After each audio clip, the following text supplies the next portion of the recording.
Bonjour les Wargamers, c'est Benoît de Wargame Miniature Tuto. Aujourd'hui, un nouveau petit tuto sur un produit que j'ai découvert il y a peu. Alors bon, je ne l'ai pas inventé non plus, mais disons que je voulais vous faire partager un petit peu cette découverte parce que peut-être que vous non plus, n'avez pas idée du potentiel de ce produit qu'on trouve couramment dans les magasins de bricolage. Ce produit, ça s'appelle du brou de noix. On s'en sert généralement pour teinter des teintures de bois brut. Voilà, c'est un produit qui est naturel, qui coûte 3 fois rien, et vous allez vite voir que la texture va vous rappeler quelque chose qui va certainement vous intéresser. Savoir tout ce qui est shade, tout ce qui est darkstone, softstone et agrax shade, null oil. Tout ça, ça va vous parler un peu plus. Alors, on n'est pas au même niveau, mais disons qu'une bouteille comme ça, donc une bouteille de 190 millilitres, ça doit coûter aux alentours de 4 euros. Donc ça vaut quand même le mérite de s'y attarder. On va regarder un petit peu aujourd'hui ensemble. J'ai fait quelques petits tests. Moi maintenant c'est un produit que j'utilise plus régulièrement. Euh, Pas en remplacement mais plutôt en complément pour vieillir un petit peu mes figurines, pour donner une petite teinte ancienne et vieillie. Donc, on va regarder comment ça se présente.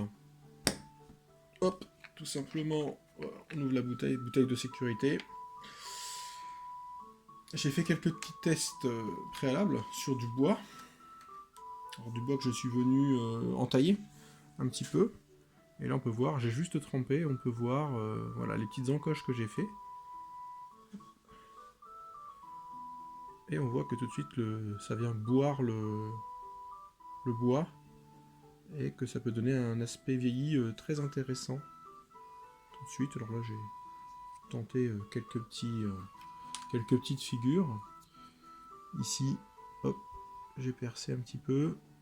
Et donc ça peut être super intéressant pour donner des aspects de vieux planchers, pour pas mal de choses.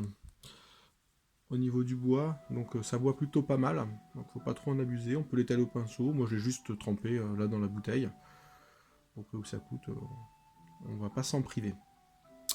Au niveau des figurines, qu'est-ce que ça peut donner? J'ai pris une vieille figurine que j'avais pas bien réussi, une de mes premières, et j'ai voulu lui donner un petit coup de jeune en lui proposant un petit peu de ce produit-là. Donc on voit un petit peu ce que ça donne. Au niveau des roues, alors c'est de l'impression 3D, mauvaise qualité, mais j'essaie de rattraper un petit peu avec la peinture. Au niveau du moteur, j'en ai mis un petit peu, et on va voir que ça accentue quand même les reliefs. Alors pas au niveau de la Greg Shade ou des Darkstone ou Softstone ou Strongstone. Voilà, je cherchais mon mot tout à l'heure, c'est le Strongstone le plus connu. Mais disons que ça fait ressortir le relief et c'est plutôt pas mal. On va reprendre ma petite figurine d'hier, à savoir le fameux petit Stug pour lequel j'avais fait un petit tuto sur les bâches.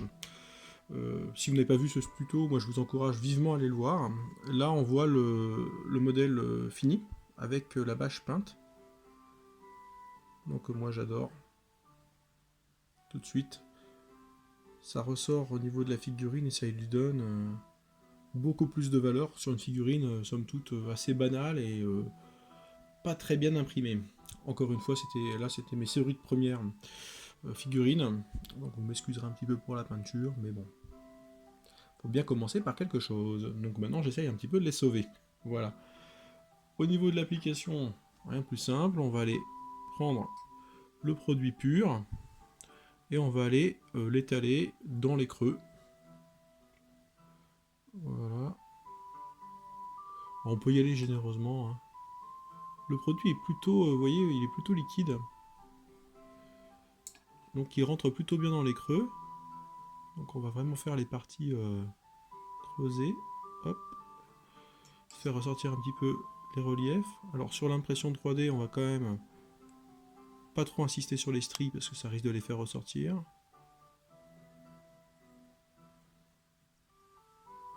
Alors ça va pas rester comme ça tout le long. J'ai déjà tenté l'expérience.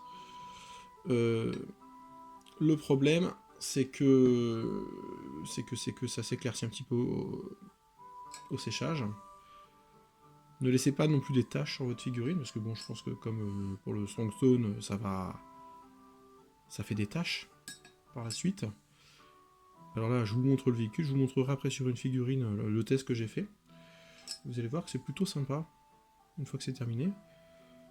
Ok, hop. Je veux pas que ça reste sur les reliefs. Là, on a quelques éléments que je veux faire ressortir. On peut peindre directement dessus. Hein. Alors ça couvre, mais pas trop. C'est ça qui est plutôt sympa. Au niveau du canon, on va faire ressortir les couches de canon.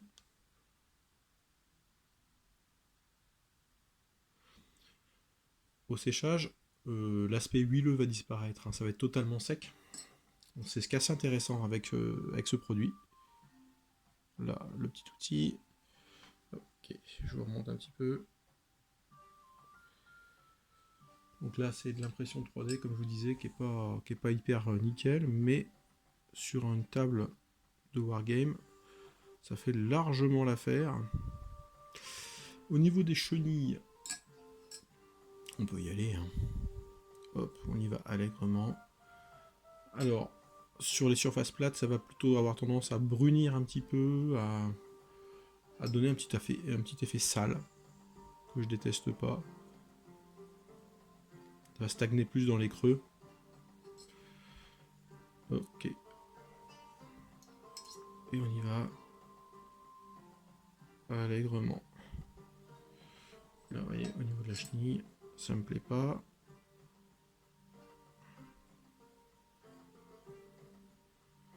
Voilà.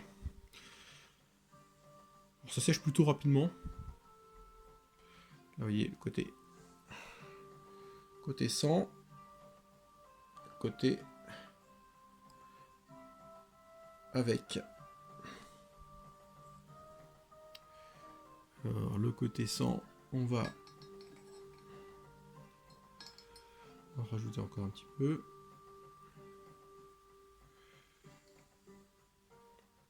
J'en profite, hein, je suis un escroc pour vous pour peindre des figurines pendant la vidéo. Mais bon, une fois que je suis parti, j'ai toujours un peu de mal à m'arrêter.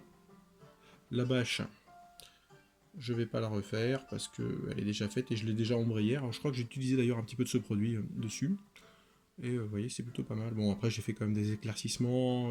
Voilà, le but, c'est d'avoir une couleur qui tranche bien. C'est pour ça que j'ai décidé de pas faire de camouflage dessus. Voilà pour ce qui est de notre petit char. On va regarder maintenant sur une figurine 28 mm, un petit peu ce que cela donne. Une figurine que j'avais au préalable sous-couchée en blanc, avec une sous-couche bon marché. Et voilà ce que ça donne.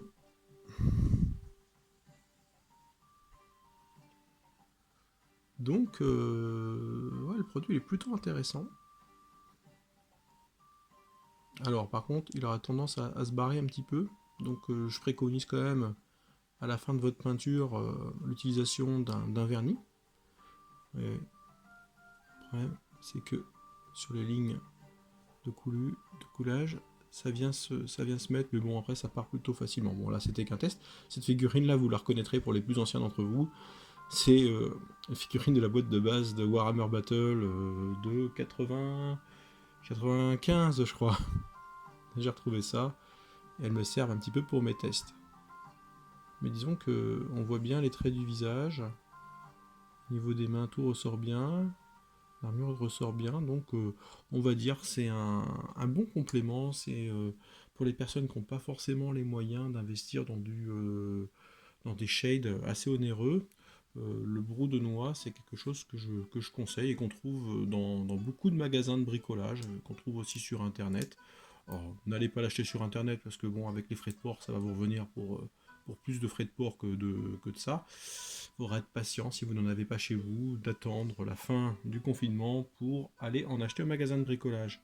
Voilà, c'était une vidéo un peu plus courte que d'habitude sur une petite astuce. Demain, une nouvelle vidéo. Je vous dis à très très bientôt. Et si vous n'êtes pas encore abonné à la chaîne, faites-le parce que bon, vous allez rater beaucoup de vidéos intéressantes. Allez, salut!